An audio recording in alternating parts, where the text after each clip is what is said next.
Eli ollaan täällä Almanin navetassa ja tällä hetkellä lehmien navetassa, eli meillä on 2 navettaa. Tää 2008 valmistunut lehmien parsinavetta ja sitten meillä on olemassa vielä vanhempi navetta, joka on tämän yhteydessä, jossa on sitten nuorkarja ja sieltä löytyy myös vasikkala.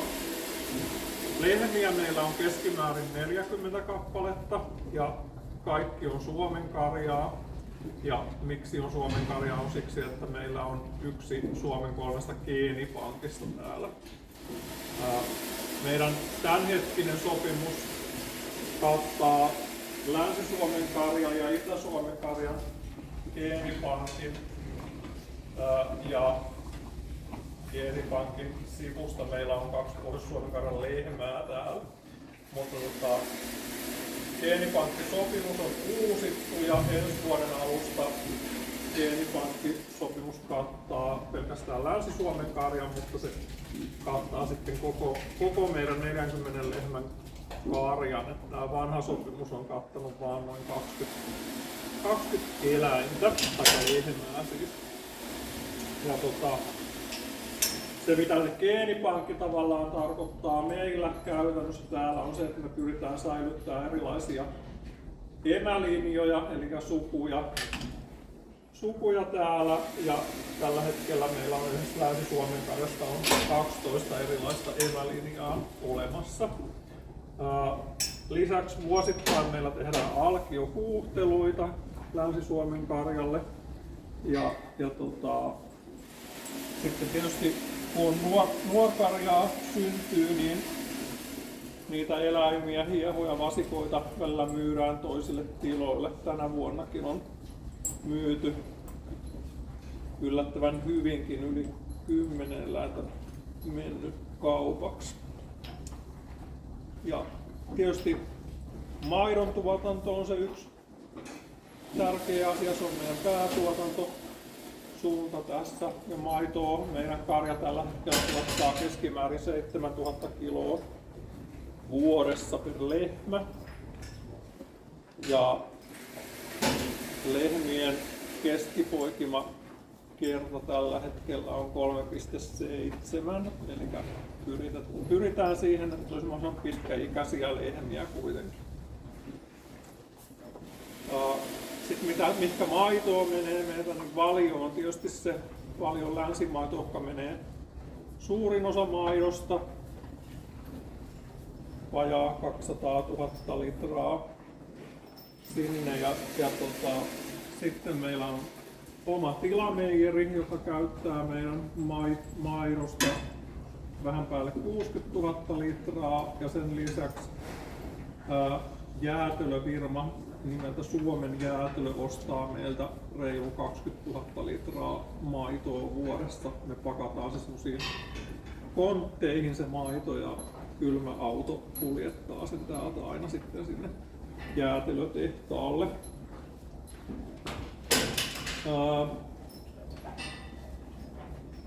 Lypsykarjasta tulee toki sitten aina sitä lihaakin. Meillä sonnivasikat kasvatetaan 3 kuukauden ikäiseksi. Ne ei mene välitykseen, vaan ne sitten menee teurastamolle ja sitten kun on karsittava joku lehmä tai hieho teurastukseen, niin ne menee kans sitten tuonne Sastamalaan, eli lyhyen matkan päähän lihahietaselle ja silleen poikkeuksellisesti, että me ei myydä eläimiä teuraaksi, vaan kaikki rahti teurastetaan, eli se eläimen liha tulee tänne meidän koululle takaisin. Ja se käytetään tuolla koulun keittiöllä ja ravintolassa. Ja sitten toki tilapuolista myydään myös lihatuotteita, lihaa. Kuvasta näette, lehmät on parsissa. Tämä on niskaputkiparsi. Tässä on 38 lehmän paikat. Lisäksi on 3 poikimakarsinaa. Ja lehmille ulkoilu on järjestetty niin, että talvikaudella, eli sisäruokintakaudella, lehmät käy joka päivä noin tunnin mittaisella ulkoilulla iltapäivällä, eli 3 alkaa aina ulkoilu talvikaudella. Meillä on asfaltoitu kenttä tuossa navetan takana, mihin ne pääsee sitten aina liikkumaan. Ja toukokuussa heti kun on laitumilla syötävää, niin lehmät päästään laiduntaan ja lehmät laiduntaa kesän ajan yötä päivää. Käy navetassa sitten vaan lisäruokinnan takia syömässä ja lypsyllä tietenkin.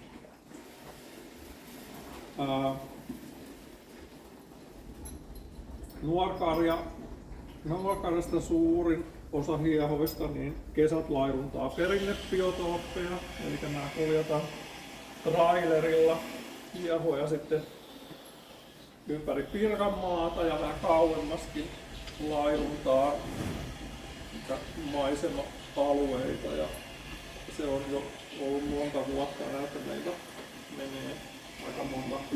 Viime kesänäkin oli 16 hiehoa laiduntamassa muualla. Ruokinnasta sen verran, että säilörehu on tietysti se päärehu lehmillä ja meillä ei ole itsellä rehun tuotantoa. Eli kaikki säilörehu ostetaan meidän rehun tuottajalta. Ja laidunta meillä on tässä Almanin ympärillä noin 8 hehtaaria. Se ei ihan riitä tämän karjan laidunnin ruokintaan. Sitten meillä kesällä ruokitaan säilörehulla myös täällä sisällä lisäksi lehmiä. Lehmä poikii meillä pääsääntöisesti syksyllä ja alkutalvesta, eli tuonne tammikuun loppuun mennessä. Elokuulla alkaa poikimiset, tammikuun loppuun mennessä yleensä kaikki poikimiset on ohitte, ihan muutamia on sitten keväällä. Ja puhutaan, meillä geenipankkisopimus on muuttumassa, eli uusi tulee voimaan ensi vuoden alusta, niin me vuoden päästä siirrytään pelkästään Länsi-Suomen karjan geenipankiksi, eli siinä vaiheessa meiltä myydään tuonne Seppälän koutilalle, missä on Itä-Suomen karjan geenipankki, niin meidän Itä-Suomen karjan eläimistä ne yksilöt, jotka on geenipankille tarpeen, ja Pohjois-Suomen karja meiltä sitten pikkuhiljaa häviää ylläs. Meidän 100 tonnari saa tässä meidän vieressä oleva, niin saa toki olla elämänsä loppuun asti meidän navetassa. Sitten ylläs täyttää huomenna 14 vuotta, että on jo ikää rouvalla, mutta niin kauan kuin elinpäiviä niin saa olla täällä meidän navetassa. Ja Suomen karjan roduista sen verran. Eli tosiaan tässä on nämä ruskeet, pääasiassa ruskeita, voi olla valkoista vähän jo. On Länsi-Suomen karjaa ja Pohjois-Suomen karjasta meillä on tää Ylläs on tämmönen perinteisempi valkoinen mustilla korvilla. Sitten meillä löytyy Ylläksen tyttären tytär Olos, joka on melkein musta toisena.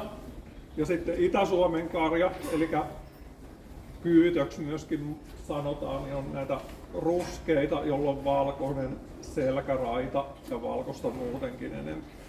Eli nyt ollaan täällä meidän vanhan navetan puolella, joka on myös varsinavetta, ja täällä on meidän nuorkarja eli hieho, ja tässä on mukana myös 2 uudessa olevaa lehmää. Täällä on nyt vähän meteliä, kun 2 sonnivasikkaa on vierotettu maidolta, ja ne vähän protestoi tätä asiaa täällä. Mennään tänne veren päälle.